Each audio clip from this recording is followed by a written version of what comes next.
Olá, super curiosos! Vocês sabem como é feito o miojo que vocês comem aí na sua casa? Ou o salgadinho que toda criança pede no supermercado? Veja hoje como essas coisas são fabricadas. Bora pra lista! Como é feito o sorvete?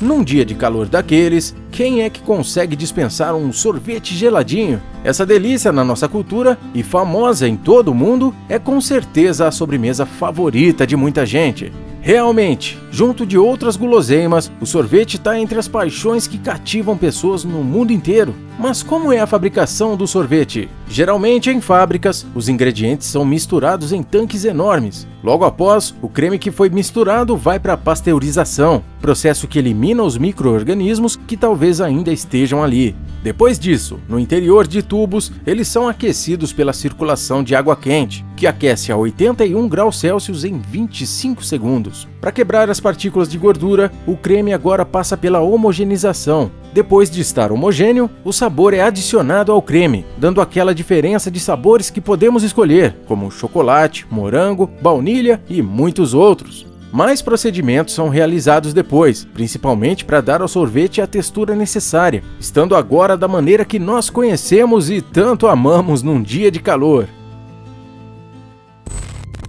Produção do chiclete.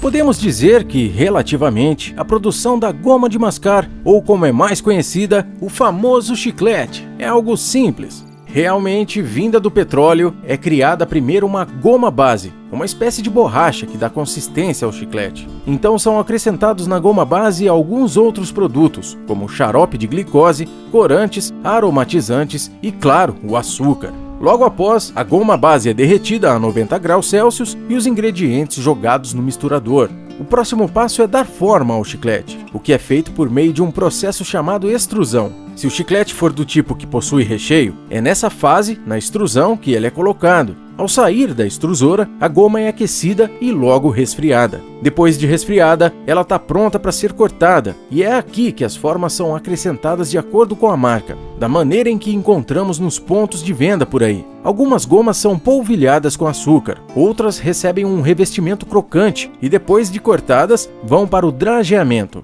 É aqui que a goma é esticada de todos os lados. Enquanto isso, um xarope de açúcar é adicionado, que depois de seco, cria o chiclete como conhecemos. Agora é só embalar e distribuir. Como é feito o miojo?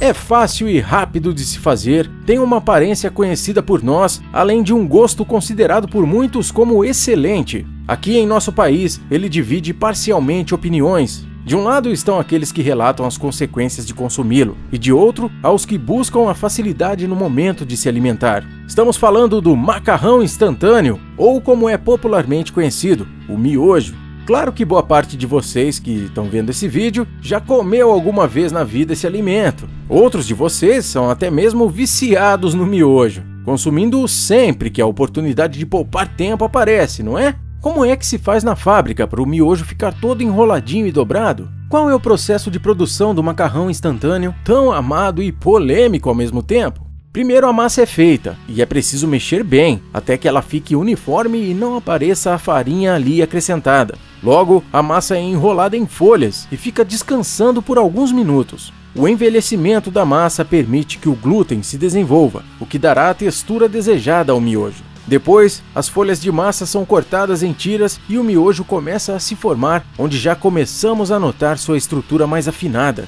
Agora é o momento em que a mágica acontece, e depois de várias sessões em máquinas industriais, ele fica enroladinho dessa forma que vemos aí na imagem. Mas antes de ser empacotado, ele é frito também, para que fique bem sequinho, da maneira que costumamos comprar no supermercado. Se o alimento é saudável ou não, a história é outra, mas com certeza o sabor não decepciona. Antes de irmos para o próximo da lista, eu queria lembrar a vocês de deixarem um like, que ajuda bastante o canal. Além disso, se você é novo aqui, seja bem-vindo. E não se esqueça de se inscrever, ativar a notificação e clicar em todas, para você não perder nenhum vídeo curioso que vamos postar aqui, beleza? Então, bora continuar!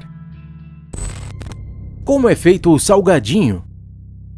Cerca de 30 minutos. Esse é o tempo que leva para que um pacote de Cheetos, como título de comparação, fique pronto, desde quando a farinha de milho entra na primeira máquina até o momento em que o pacote está dentro de automóveis para ser transportado. Mas como se dão todos esses processos? Existem muitos tipos diferentes de salgadinhos e geralmente aqueles que compramos no saquinho são feitos em processos automatizados, sem contato manual. Em geral, os salgados assados são feitos com milho. No começo do processo, os grãos de milho são colocados em recipientes cheios de água e aquecidos. Os grãos ficam cozinhando até soltarem a casca. Em seguida, os grãos de milho são moídos para formar uma massa uniforme e macia. Essa massa é esticada por rolos, torna-se fininha e é cortada. Depois de cortada, a massa é assada em um forno industrial. Na sequência, os salgadinhos ainda são fritos em óleo vegetal para ficarem mais crocantes. No estágio seguinte, os salgadinhos assados e fritos seguem para o aromatizador. Nesse aparelho, eles recebem temperos em pó com o sabor escolhido para o snack, como queijo e ketchup, por exemplo.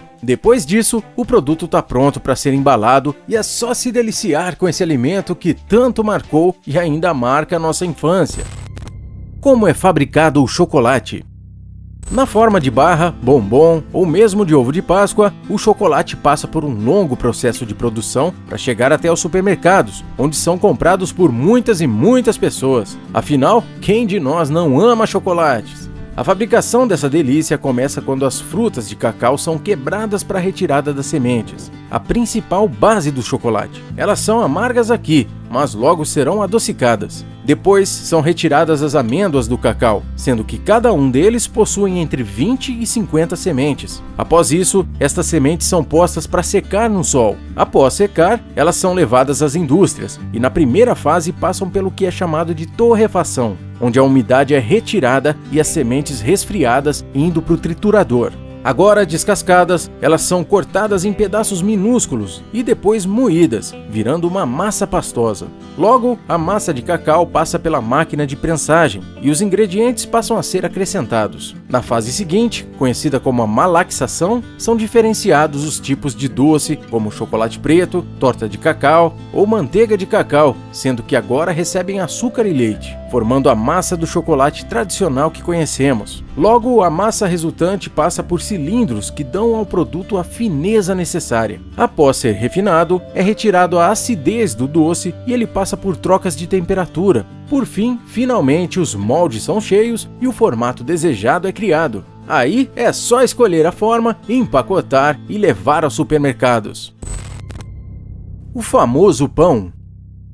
Esse aqui, de toda a lista, é o que mais acompanhamos de perto. Na verdade, tão de perto que é possível que sua mãe já tenha feito pão aí na sua casa. Alguns pães têm a produção mais simples, com menos etapas, e outros com preparação mais complexa. Em geral, eles têm processos básicos que todos passam. Logo, vem a mistura, onde acontece a homogeneização da massa, ativando o glúten. Em seguida, o pão é fermentado e no próximo processo é dividido, tendo sua massa repartida em unidades, mais ou menos da maneira em que compramos na padaria. Após isso, a massa vai ganhando forma de bola, eliminando a pegajosidade de sua superfície, o que lhe acrescenta sabor. O pão é ainda fermentado mais vezes até ser moldado e finalmente levado para o forno, o que finalmente o transformará realmente no pão como conhecemos. Nessa etapa acontece a formação de crosta, o cozimento da massa e o desenvolvimento de texturas, sabores e aromas. No caso do pão industrial, ele é agora resfriado em temperatura ambiente e depois de pronto, cortado e embalado em pacotes normalmente transparentes.